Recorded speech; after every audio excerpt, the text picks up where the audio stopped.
Hello, and welcome to episode 54 of the Wine Educate podcast. I'm your host, Joanne Close, and this is our Tuesday tasting series. So this summer, we're doing these tasting episodes of practical examples that you can do in your house and with your tasting group to help you learn these fun different concepts and lessons. And today, we're talking about sweetness and what sweet foods do to our wines. So if you haven't listened to episode 16, go back and have a listen. That was part of the structural components series, and I talk all about sweetness in that episode. But today you can do this yourself. And by doing this practical example, you will really learn it. I often find with the food and wine pairings, it's really hard to memorize that chart.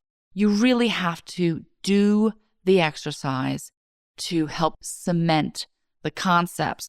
When we do the tasting exercise in class, sometimes the food and wine pairing is not so dramatic, right? But there are other things that are real light bulb moments for the students. And I find that it's particularly how wines change when they are paired with the sweetness. This has a lot of practical applications. And I mentioned in podcast 16 about my visit to the Bordeaux chateau that makes sweet wines and how the winemaker was really smart, and she paired the wines with a lunch that was catered to be heavily influenced by umami and sweeter style foods. And it was just really brilliant. So here's what you're going to do. In your house, you'll probably already have a wine that's dry.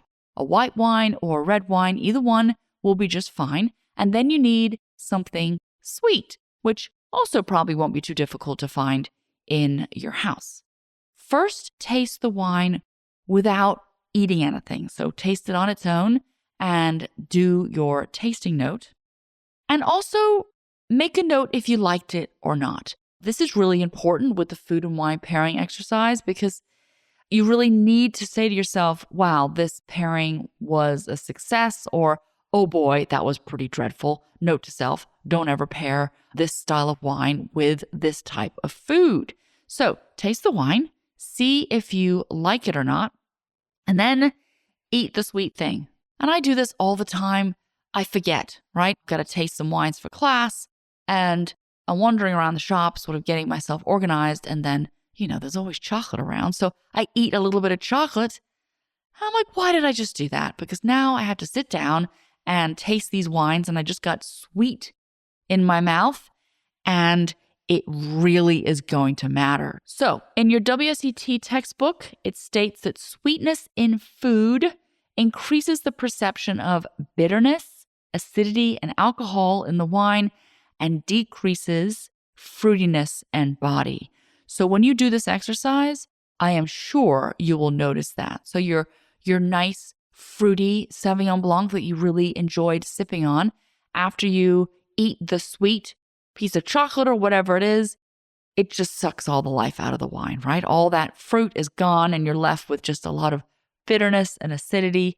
Same thing with the red wine if you're using that as an example. And then in practical sense, this happens all the time. You will be in a restaurant sharing a bottle of wine with your friends, and then the dessert list looks good. You're going to order some cheesecake or chocolate tart, and the dessert comes. You take a bite.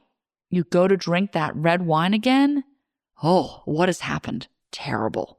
It is now bitter and not at all enjoyable. So what I really want everyone to do is when the dessert comes, I want you all to order a dessert wine with the dessert, because you need to match sweet foods with sweet wines.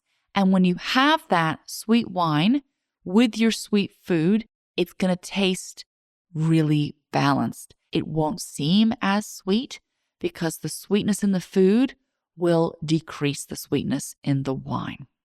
All right, just a pretty easy exercise for this week, but very impactful.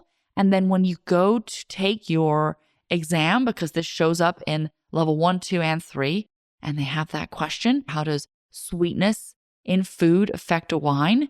You will have a practical example cemented in your brain, and you'll be like, well, it just sucked all the life out of the wine. It made it bitter, made it seem more acidic, and so on and so forth. All right, I think that is a good lesson for you to do.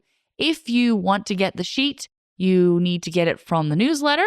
If you're not on the newsletter, you go to wineeducate.com and go to the top where they have that green button saying newsletter sign up. All right, friend, hope you found that useful. See you on Thursday.